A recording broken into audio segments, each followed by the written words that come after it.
To me, I think inclusion means being part of something. Education is for everybody. Inclusion. It is a form of education which is extended to people who might not have the privilege to learn. On behalf of the Norwegian Atlas Alliance, we visited 3 schools in Uganda and Tanzania to find out what inclusion means to young people. All of the schools are in the process of developing inclusive education, and they enrol students with and without disabilities.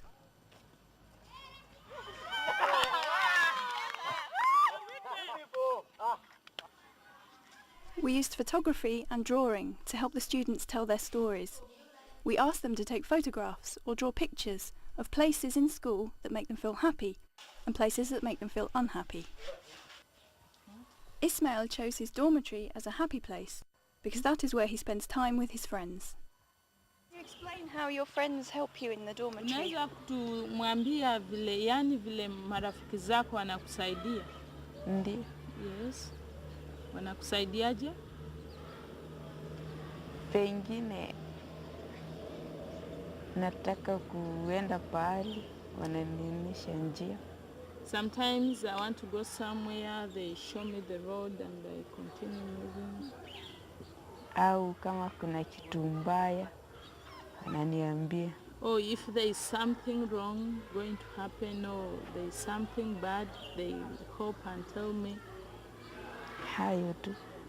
Only that. And how do you help your friends? Yani wewe unasaidiaje marafiki zako? Hata mimi nawasaidia kwa sababu wengine hawajiwezi. Wengine hawajiwezi. Kwa shule? Ni viwete, walema.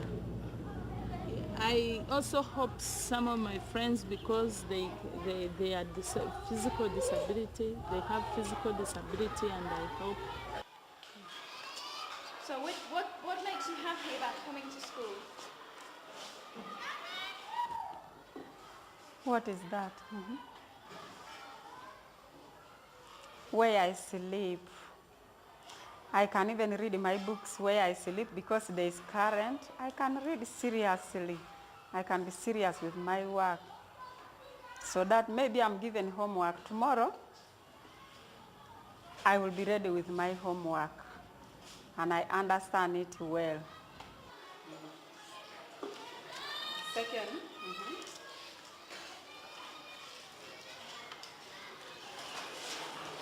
my teachers teach me volleyball and I like it. I like playing volleyball.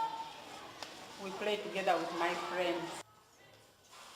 A friendly environment and the opportunity for students to communicate and interact with each other and with teachers is crucial to make a school inclusive. I came to school, they asked me, good morning, in sign language. I don't know, I had communication barrier. That's what I hated in school. That is some time back. But I was taught until now I have known sign language. Now even my parents are very happy with me because now I'm at school, I can read. Winnie explained that very often when she goes to class, there is no sign language interpretation. We have challenges. One challenge is when you talk about trained teachers, we are a bit few and we have a lot of load such that we find some disabilities need 1-to-1, the ratio of 1-to-1. One teacher to one child, which sometimes becomes what? Difficult. Another challenge is large classrooms. When you talk of inclusive education, where they have put other children in those classes, you find the number is large and assessment becomes a bit difficult. Time you in class, but teacher use sign language. No, you feel how?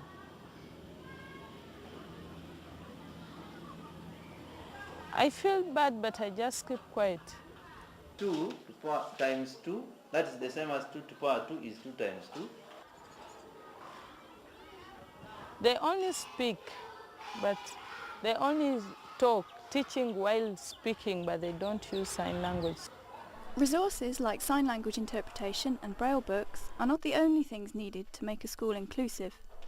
Winnie chose the water tank as a happy picture that makes her feel included. Can you explain why you took that one? Yeah, because when it rains, we get water there. It's good. It's good. Why do you think it's good? Why? Because we use the water for drinking, for bathing, and for mopping.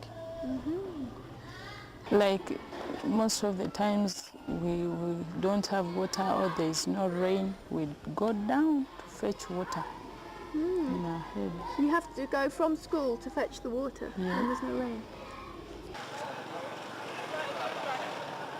When we talk about inclusion, do we just mean people who are disabled, or do we want to talk about other people who need to be included? Even the illiterates who cannot read and write also need to be included. I think even the poor can be included. People who cannot help themselves are like the young. So very young, meaningful. Even the old.